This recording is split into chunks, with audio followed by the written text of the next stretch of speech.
What if I told you that you could have an entirely new life? What if everything you dream of having or being came true? What would it look like for you, and how would it feel to be there? What if I also told you that everything you want is actually right there in front of you? Does this even seem possible? Well, I'm about to tell you, so stay tuned and find out.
So the first question we need to ask ourselves is, what is reality?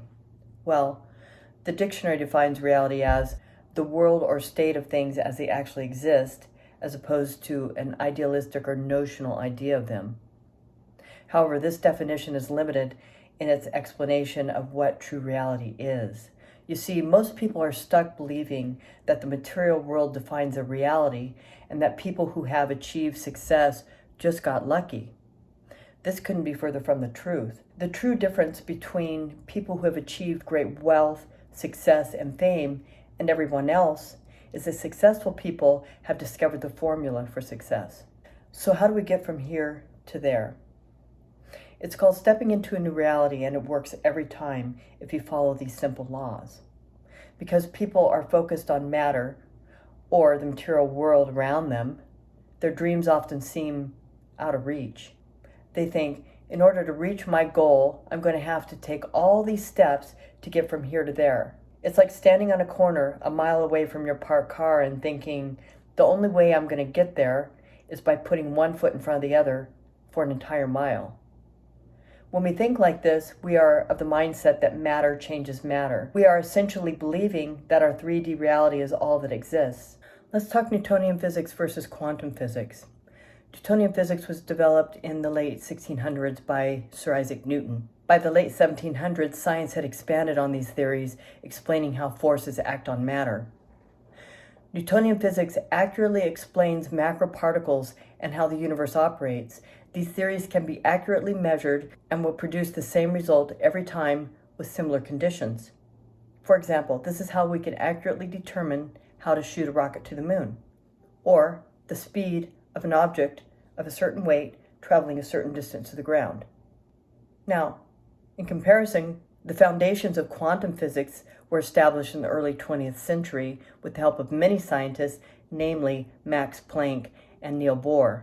The basis of quantum physics is that particles are energy with wave-like behavior and explains the behavior of particles on the subatomic level. So back to our example of having to reach our parked car by moving matter, me, toward matter, my car. We are essentially operating in the physical 3D world and can accurately measure this by a simple mathematical equation, speed equals distance divided by time.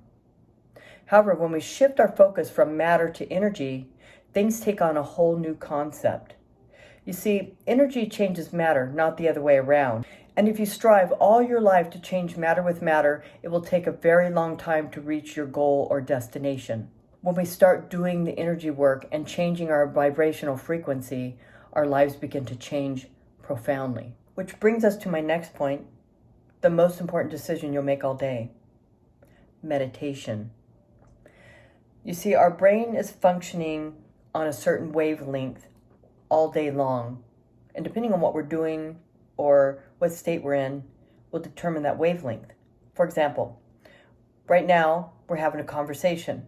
We're conversing. We're alert. We're awake. We're taking in information. We are in the beta state. Now, when we start to meditate, we move from beta to alpha to theta. Theta is the wavelength that we want to reach when we're meditating. So theta is basically the dreamlike state where your mind is awake but the body is asleep. And when we're in that state, we essentially become nothing, no one, nowhere, and we're open to infinite possibilities. I recommend that you meditate at least 20 minutes a day. The reason for this is it takes about 7 to 10 minutes to get into that theta state. Then you need at least 10 minutes in that state to start changing your vibration. An hour is better, and you want to do it on a daily basis. Make yourself sit there. It may be uncomfortable at first. It may take you several sessions before you get into that theta state fully, but you have to discipline yourself. You see, the conscious mind lives in the brain. However, the subconscious mind lives in the cells of the body. And our subconscious mind is essentially a set of automatic programs, which are also known as habits. So over our lifetime, we're developing these programs or these habits, and after a while they become automatic. Like if you think about it, when you first learned to drive a car, you had to think about every step and every move that you made. Hands on the steering wheel, gas pedal, brake, clutch if it was a stick. You had to remember to look in your rearview mirror, watch traffic, use your turn signal, turn down the radio so it's not distracting you, and so on, right?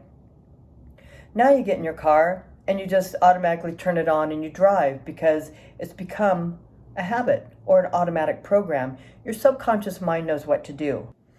The word meditation literally means to become familiar with. So essentially, when you start to become aware of these subconscious programs and you start to identify them, they start to become familiar, right? And as you familiarize yourself with things you've been doing over the last 10, 20, 30, 50 years automatically, you start to realize the patterns that you've been using to get through your daily life. Literally, if your patterns don't change, neither do you. And you pretty much stay stuck in your known reality. When we sit there day after day, week after week, month after month, we start letting go of old programs and opening ourselves up to infinite possibilities. Now, the second thing is visualization. I know I said the most important decision you make all day, but visualization and meditation really go together. So essentially, you want to decide what it is you want to accomplish, write it out in detail, and start asking questions. Your mind will run on this until it comes up with the answer.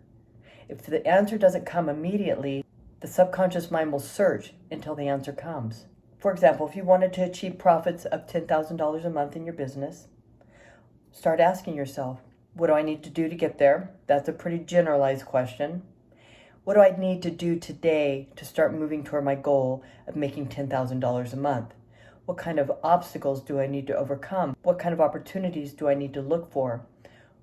What kind of people do I need to start surrounding myself by? These are the kinds of questions you will start asking yourself in detail to attain that thing. Once you start asking yourself these questions, your mind has no choice but to answer them. And pretty soon the answers come. Have you ever had an aha moment? Well, an aha moment is essentially you asked yourself a question a day ago, a week ago, a month ago, and then all of a sudden, aha, I got it. I got the answer. Initially, you couldn't come up with the answer, so the conscious mind just moved on to other things. However, the subconscious mind kept running on it in the background until it came up with the answer. And then, aha, I got it. That's what that is. And that just proves that the answers will come if you start asking yourself questions in detail. So through meditation and visualization, and they really do go together, because one thing I do is I'll do visualization exercises before I meditate. And then when I'm meditating and I'm in that theta state, the subconscious mind has already been asked the question. And now you're eliminating any blocks or any barriers to the answer. and answers will come.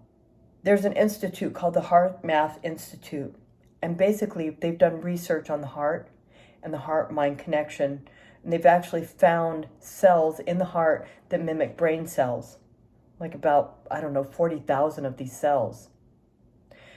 There have been heart surgeons who have given account after account of patients who have received a heart transplant and come back to them and say, doc, before my heart transplant, I hated pickles.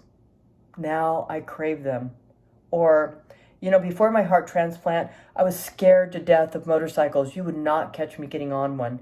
And now I bought a motorcycle and I've joined this club and I'm loving it. Well, what they went on to find out is that in these cases where there was a strong shift in their personality, the donor had actually had these characteristics and through the heart transplant had passed them on to the recipient.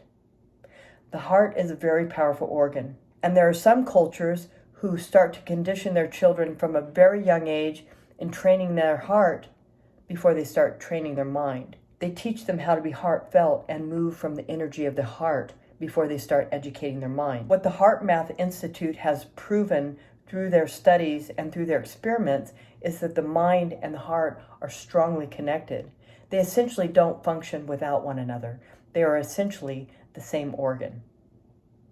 So, when you want to make a change in your life, when you want to step into that new reality, you must have the thought and the feeling before you can manifest the things that you want in your life.